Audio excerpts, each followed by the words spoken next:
चलो, तुम्हारे पापों का घड़ा भर चुका है, नरक तुम्हारा इंतजार कर रहा है। दोस्तों, क्या आपने कभी सोचा है झूठ बोलने वालों का क्या होता है? क्या सच में हर पाप की नरक में अलग अलग सजा होती है?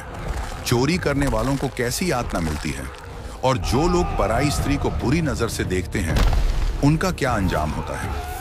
आज की इस कहानी में आप देखेंगे कि नरक में हर पाप की अलग अलग सजा होती है और सबसे डरावनी सजा किस पाप के लिए दी जाती है। हैरानी की बात यह है कि यह वही पाप है जो हम में से ज्यादातर लोग अनजाने में हर रोज करते रहते हैं। आखिर वो पाप कौन सा है और उसकी सजा कितनी भयानक है? ये जानने के लिए वीडियो को अंत तक जरूर देखना, क्योंकि आखिर में आपको वो सच्चाई पता चलेगी जिसे सुनकर आपकी रूह कांप उठेगी। एक छोटा सा गांव था। चारों ओर हरे भरे खेत फैले हुए थे। मिट्टी की गलियों से बैलों की घंटियां सुनाई देती थीं और तालाब के किनारे बच्चों की किलकारियां गूंजती थीं। यह गांव मेहनती और सच्चे लोगों से भरा हुआ था। हर कोई अपने काम और ईमानदारी से पहचाना जाता था। लेकिन इन्हीं सच्चे लोगों के बीच एक इंसान ऐसा भी था जो इस माहौल से बिल्कुल अलग था। उसका नाम था हरिनाथ। गांव वाले उसे मजाक में झूठा हरि कहते थे। वजह साफ थी, हरिनाथ को झूठ बोलने की ऐसी आदत पड़ गई थी कि सच बोलना उसके लिए नामुमकिन हो गया था। वह दिन भर इधर उधर घूमता और हर किसी से झूठ बोलता। शुरू में लोग इसे मजाक समझते थे और उसकी बातों पर हंस देते थे, लेकिन धीरे धीरे यही मजाक अब परेशानी बनने लगा। एक दिन की बात है, हरिनाथ गांव के बाजार में पहुंचा। सब्जी वाले के ठेले पर खीरे और टमाटर चमचमा रहे थे।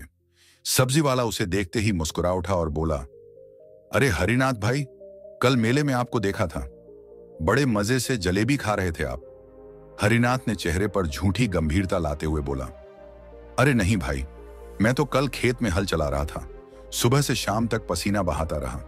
तुमने किसी और को देख लिया होगा। सब्जी वाला चुप हो गया, लेकिन बाकी गांव वाले जो पास खड़े थे उनमें से एक आदमी ने धीरे से कहा, लो, फिर झूठ बोल दिया इसने। हम सब तो मेले में साथ थे और साफ देखा था हरिनाथ को, पूरा हाथ जलेबी की थाली में डालकर खा रहा था।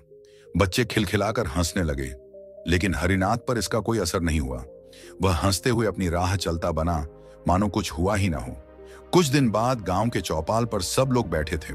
चौपाल पर नीम का बड़ा पेड़ था, जिसके नीचे लोग बीड़ी पीते और दिन भर की बातें करते थे। उसी समय हरिनाथ भी वहां आ पहुंचा। गांव का एक आदमी बोला, अरे हरिनाथ, सुना है तुमने पंडित जी से वादा किया था कि पूजा के लिए नारियल और अगरबत्ती लेकर आओगे, लेकिन तुम आए ही नहीं, क्या हुआ? हरिनाथ तुरंत झूठ गढ़ते हुए बोला, अरे भाई, मैं तो सुबह ही निकल पड़ा था, नारियल लेने ही जा रहा था, लेकिन रास्ते में नदी का पुल टूटा मिला, इसीलिए वापस आना पड़ा। यह सुनते ही दूसरे गांव का एक आदमी गुस्से में बोले, क्या बकवास कर रहे हो? वह पुल तो बिल्कुल सही सलामत है, आज ही तो हम सब उसी रास्ते से होकर आए हैं। लोगों के चेहरे पर अब हंसी की जगह चिढ़ साफ झलक रही थी। धीरे धीरे गांव वाले उसकी हर बात को झूठ मानने लगे और उसका भरोसा पूरी तरह उठ गया। समय बीतता गया। हरिनाथ की झूठ बोलने की आदत और बढ़ती गई। कभी वह कहता, मैंने अपने खेत में 10 मन गेहूं उगा लिए हैं। कभी कहता, कल राजा ने मुझे अपने दरबार में बुलाया और मेरी बहुत इज्जत की। गांव वाले उसकी बातों पर अब हंसते भी नहीं थे, वे बस सिर हिलाकर रह जाते। किसी ने उसकी गवाही पर भरोसा करना बंद कर दिया था। उसकी बातें सबके लिए अब बोझ बन चुकी थीं। एक दिन गांव का बुजुर्ग, जिसे सब सम्मान करते थे, हरिनाथ के घर आया। उसके चेहरे पर उम्र की लकीरें थीं, लेकिन आंखों में गहराई और सच्चाई झलकती थी। वह अंदर आया और बोला, बेटा, मैं तुझसे कुछ कहना चाहता हूं, बैठ जा। हरिनाथ हंसते हुए बैठ गया। उसके चेहरे पर वही बनावटी मुस्कान थी। बुजुर्ग गंभीर आवाज में बोला, बेटा, इंसान की पहचान उसके सच और ईमानदारी से होती है। झूठ बोलकर तू शायद आज हंसी का पात्र बन रहा है, लेकिन कल यही झूठ तुझे बर्बादी की ओर ले जाएगा। झूठ का फल हमेशा कड़वा होता है। याद रख, झूठ बोलने वाला इंसान न खुद चैन से जी पाता है, न दूसरों को। अपनी जिंदगी यूं मत बर्बाद कर। हरिनाथ मुस्कुराया और बेफिक्री से बोला, अरे बाबा, आप तो व्यर्थ चिंता करते हो। मैंने झूठ बोलकर किसका नुकसान किया है?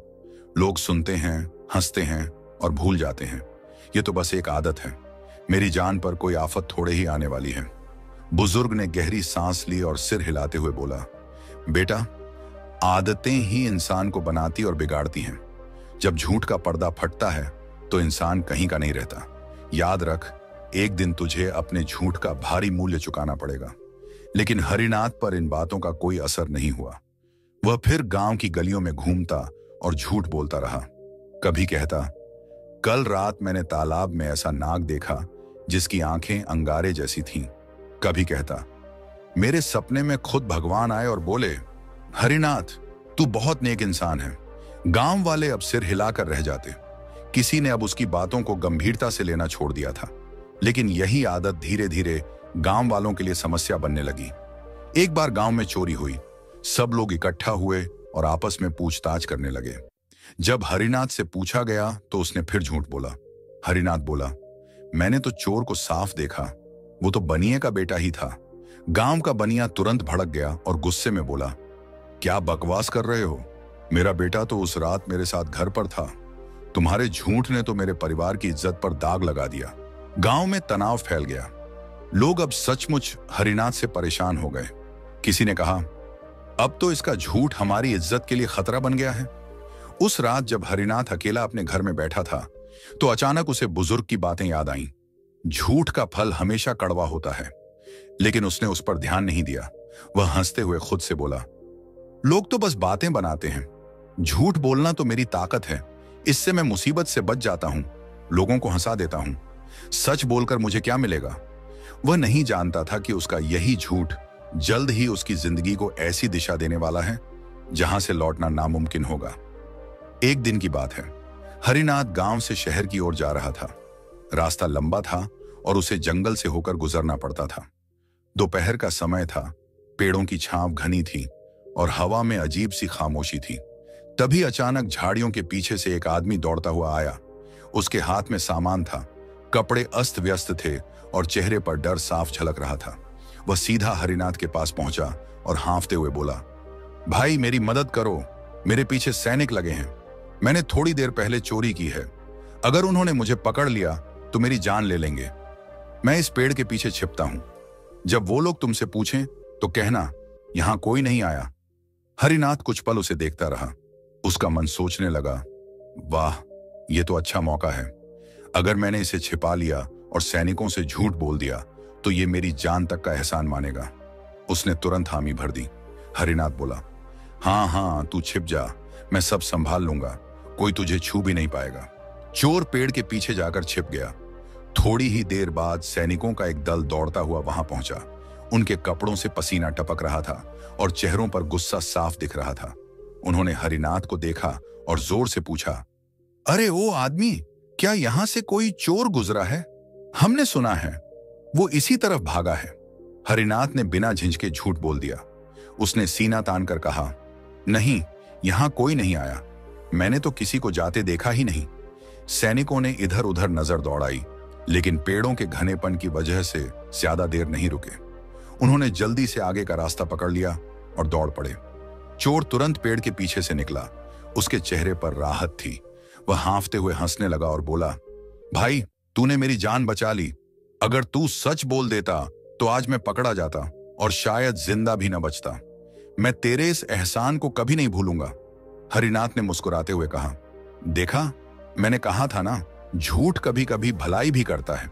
लोग कहते हैं झूठ बुरा है, लेकिन सच तो यह है कि झूठ इंसान को मुसीबत से निकाल देता है। चोर ने सिर हिलाया और बोला, बिल्कुल सही, तूने आज मेरी जान बचाई है, मैं तेरा एहसानमंद रहूंगा। दोनों कुछ देर तक बातें करते रहे और फिर अपने अपने रास्ते चल पड़े। लेकिन हरिनाथ के मन में यह बात और गहरी बैठ गई कि झूठ बोलना बुरा नहीं है। उसने सोचा, अब मैं और भी बेधड़क होकर झूठ बोल सकता हूं। अगर झूठ से किसी की मदद हो सकती है तो इसमें बुराई ही क्या है। गांव लौटने के बाद उसने इस घटना को और भी रंग रूप देकर सबको सुनाना शुरू किया। वह चौपाल पर बैठकर शेखी बघाड़ते हुए बोला, अरे भैयो, कल तो बड़ा मजेदार किस्सा हुआ। जंगल में सैनिक दौड़े दौड़े आए और मुझसे पूछने लगे, क्या चोर भागा है? मैंने कहा, नहीं देखा, और चोर को मैंने बचा लिया। वो तो मेरे पैरों में गिर पड़ा। बोला, भाई तू तो देवता है। गांव वाले एक दूसरे को देखने लगे। किसी ने हंसते हुए कहा, अरे रहने दे हरिनाथ, तू हमेशा कहानियां गढ़ता है, पता नहीं सच बोल रहा है या फिर हमेशा की तरह झूठ। हरिनाथ जोर जोर से हंसते हुए बोला, मानो या ना मानो, लेकिन यह सच है। देखना, एक दिन सबको साबित करके दिखाऊंगा कि झूठ ही इंसान की सबसे बड़ी ताकत है। गांव के बुजुर्ग जो पास खड़े थे ने गुस्से में कहा, बेटा, तू समझता क्यों नहीं? आज तूने एक चोर को बचाया है। तुझे लगता है कि तूने भलाई की है, लेकिन कल को वही चोर किसी और का घर लूटेगा। उस पाप का हिस्सा भी तेरे सिर पर आएगा। याद रख, झूठ से कभी सच भलाई नहीं होती। हरिनाथ ने बुजुर्ग की बात को फिर से हंसकर टाल दिया। उसने ताना मारते हुए कहा, आप तो हर बात में प्रवचन देने लगते हैं। जरा दुनिया देखिए, बिना झूठ के कोई काम चलता है क्या? गांव वाले चुप हो गए, लेकिन उनके मन में हरिनाथ के लिए नाराजगी और बढ़ गई। उस दिन से हरिनाथ का आत्मविश्वास और बढ़ गया। अब वह न सिर्फ रोजमर्रा की छोटी बातों में झूठ बोलता, बल्कि गलत कामों में भी लोगों को बरगलाने लगा।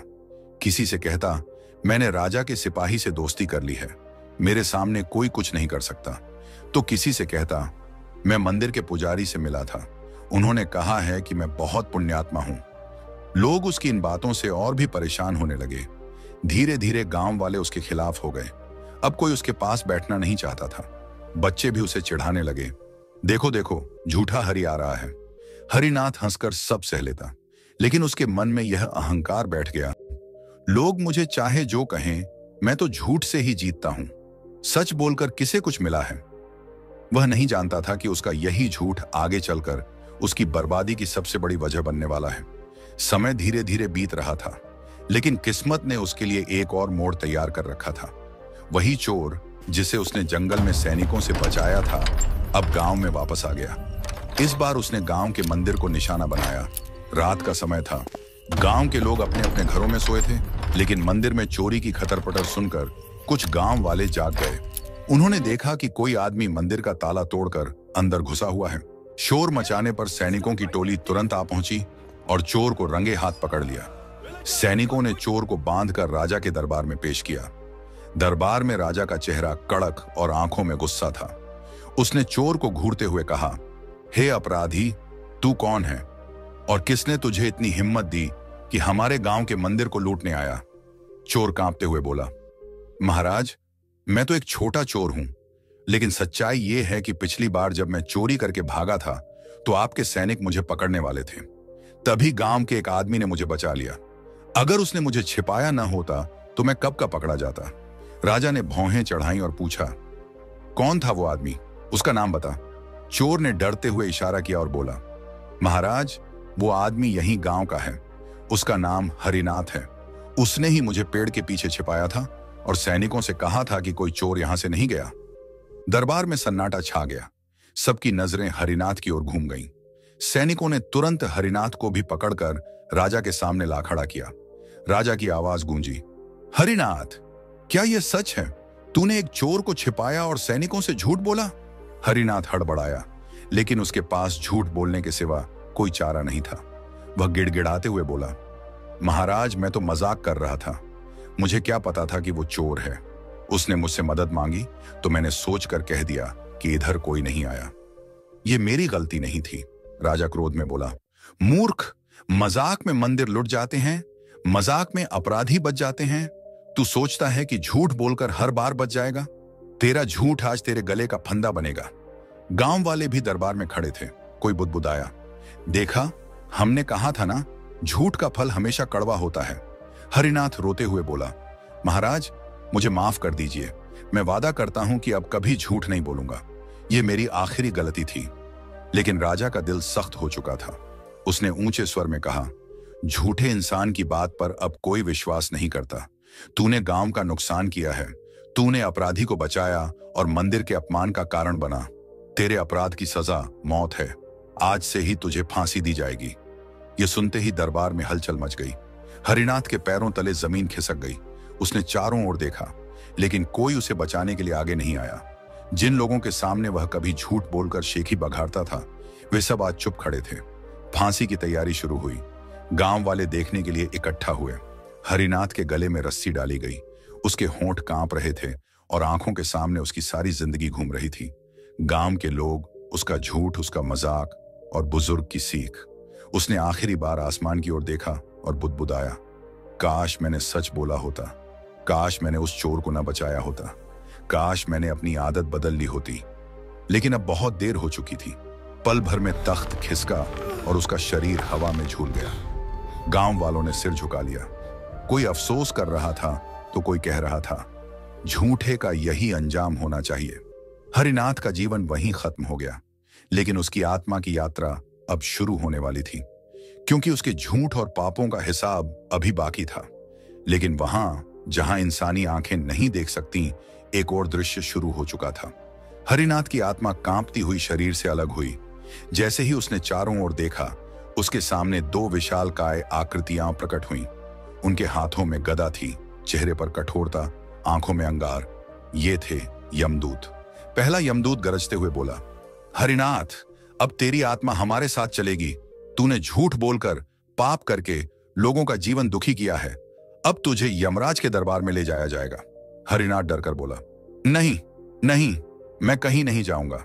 मैं निर्दोष हूं, मैंने कुछ गलत नहीं किया। दूसरा यमदूत हंसते हुए बोला, निर्दोष? तेरा झूठ अब भी बंद नहीं हुआ। तेरी पूरी जिंदगी झूठ में बीती और मरने के बाद भी तू झूठ बोल रहा है। चल, यमलोक की यात्रा का समय हो गया है। यमदूतों ने लोहे की जंजीरें हरिनाथ की आत्मा पर डाल दी। जंजीरें इतनी भारी थीं कि उसकी आत्मा तड़प उठी। दर्द ऐसा था जैसा उसने कभी महसूस नहीं किया था। धीरे धीरे वे यमलोक पहुंचे। वहां का दृश्य भयावह था। काली हवाएं, आग के कुंड, चीत्कार करती आत्माएं और चारों ओर खौफ का माहौल। बीच में एक विशाल सिंहासन पर यमराज बैठे थे। गहरे काले वस्त्र, हाथ में गदा और आंखों में न्याय की कठोर चमक। यमराज की गर्जन भरी आवाज गूंजी, कौन है ये आत्मा जिसे मेरे सामने लाया गया है? पहला यमदूत झुककर बोला, महाराज, ये वही हरिनाथ है जिसने जिंदगी भर झूठ बोला। इसने गांव वालों का विश्वास तोड़ा, अपराधियों को बचाया और अपने झूठ से कई पाप किए। राजा ने इसे फांसी दी और अब हम आपकी आज्ञा के अनुसार इसे यहां लाए हैं। यमराज ने हरिनाथ की ओर देखा। उनकी आंखों की तपिश से हरिनाथ कांपने लगा। वह गिड़गिड़ा कर बोला, हे धर्मराज, मुझे क्षमा कर दीजिए। मैंने गलती की, लेकिन मैं बदल सकता हूं। मुझे एक और मौका दीजिए। यमराज गहरी आवाज में बोले, हरिनाथ, इंसान को बदलने के लिए जीवन दिया जाता है, मृत्यु के बाद नहीं। तुझे कितनी बार समझाया गया, गांव के बुजुर्ग ने चेतावनी दी, लोग तुझसे नाराज हुए, लेकिन तूने परवाह नहीं की। अब पश्चाताप का समय खत्म हो चुका है। हरिनाथ रो पड़ा, मुझे एक बार पृथ्वी पर भेज दीजिए। मैं सच बोलूंगा, अच्छे कर्म करूंगा, मैं झूठ कभी नहीं बोलूंगा। यमराज क्रोध में बोले, झूठे इंसान की बात पर कौन विश्वास करे? तू अभी भी झूठ बोल रहा है। अगर सच में पछतावा होता तो तूने धरती पर ही अपनी आदत छोड़ दी होती। अब तुझे अपने पापों की सजा भोगनी होगी।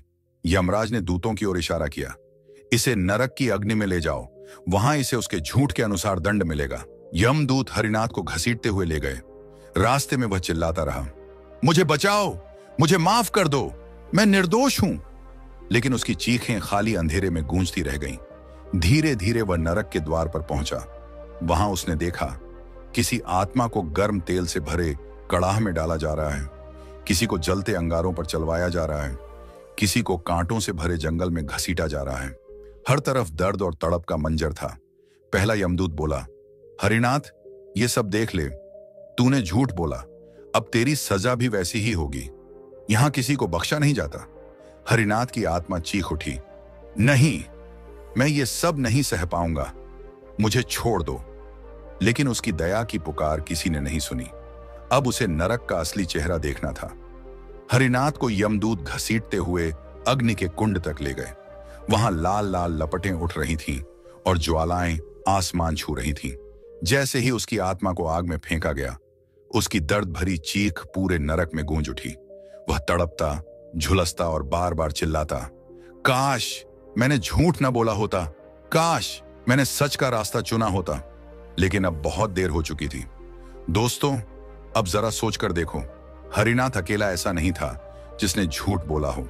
हम सब अपनी जिंदगी में कहीं ना कहीं सच छुपाते हैं, झूठ बोलते हैं।